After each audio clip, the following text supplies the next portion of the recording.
Përshëndetje, lojrat e 15 kombëtare të Kinës po mbahen në stadiumet në zonën e madhe të gjirit Guangdong, Hong Kong, Macau. Procesi i blerjes së biletave ishte po aq sfidues sa përpjekja për të siguruar një bilet për finalet e nodit në lojrat olimpike. Më shumë se 5 milion bileta u shitën shpejt në internet. Për lojrat ku Kina ka më shumë sportistë të nivelit botëror si ping-pongu dhe rritja, biletat u shitën brenda 20 minutash dhe disa madje brenda 1 minute. Lojrat kombëtare janë aq të njohura jo vetëm për shkak të nivelit të lartë të sportistëve, por më e rëndësishmja sepse gjithnjë më shumë kinezë po marrin pjesë në stërvitje fizike dhe sporti po bëhet një pjesë e pamundueshme në jetën e përditshme të gjithnjë e më shumë prej tyre. Në parqe, në palestra, në rrugë, kudo mund të gjeni njerëz që janë duke bërë stërvitje.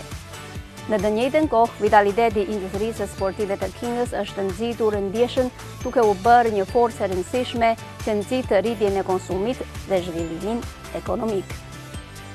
Qyteti Wuhan, që nga shtatori i këtij viti, nëpërmjet organizimit të 83 veprimtarive ndërkombëtare e kombëtare, përfshirë turneun e tenisit Wuhan Open, dhe dhënies së 10 milion juanëve subvencioneve, ka tërhequr më shumë se 1.9 milion pjesëmarrës dhe ka realizuar një konsum sportiv me vlerë 97.16 milion dollar amerikan, 30% më shumë në krahasim me vitin e kaluar.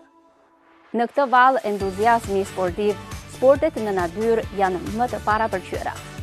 Të dhënat statistikore tregojnë që vjet konsumi në internet për sportet në natyrë i kaloi 41 miliard dollar amerikan, duke mbulluar afërsisht 200 milion njerëz.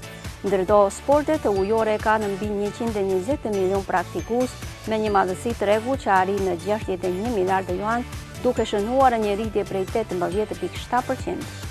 Sportet e tjera si peshkimi, frisbee dhe skit po lullëzojnë gjithashtu me afërsisht 150 milion të apasionuar pas peshkimit dhe 3 milion pas frisbeet në mbar vendin, duke pasur mbi 1500 klube profesioniste përkatëse.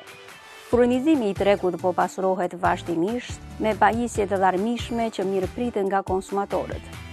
Deri në qershor të këtij viti kishte 335.000 ndërmarrje të lidhura me sportet në natyrë në të gjithë vendin, duke shfaqur zhvillimin e shpejtë të industrisë.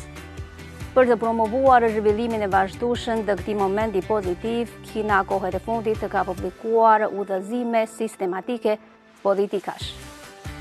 Në 5 vitet e ardhshme, Kina do të shtojë mbështetjen për ndërtimin e parqeve tematike sportive, rrugëve të ecjes dhe fushave të futbollit, basketbollit dhe objekteve të tjera sportive.